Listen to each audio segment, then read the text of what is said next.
Jeshi la Polisi Tanzania lingependa kuwajulisha kuwa hadi mchana huu wa tarehe 9 mwezi wa 12 2025 hali ya usalama wa nchi ni shwari.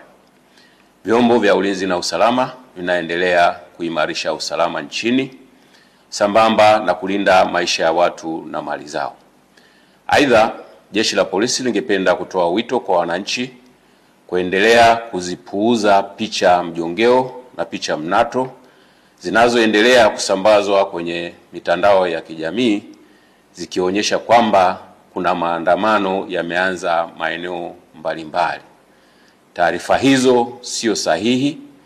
Wanatumia picha mjongeo na picha mnato za matukio ya nyuma kama vile ya tarehe 29, tarehe 30 na tarehe 31 mwezi wa 10 2025.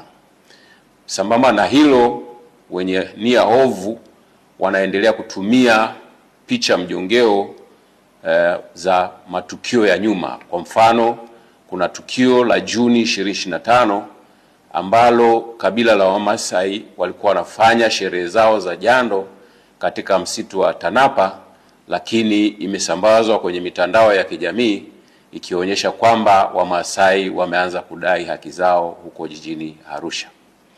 Tunaendelea kuwahimiza Watanzania kuendelea kuzipuuza picha za aina hiyo kwa sababu zina lengo la kuwahadaa kwamba kuna maandamano yanafanyika.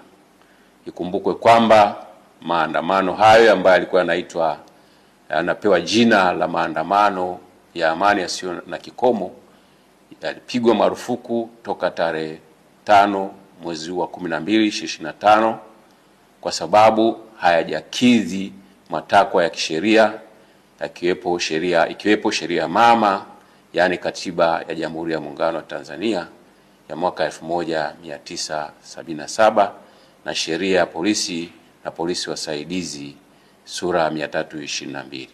Aidha, tunatoa wito kwa wananchi waendelee kufuata sheria kwa ajili ya usalama wetu sote.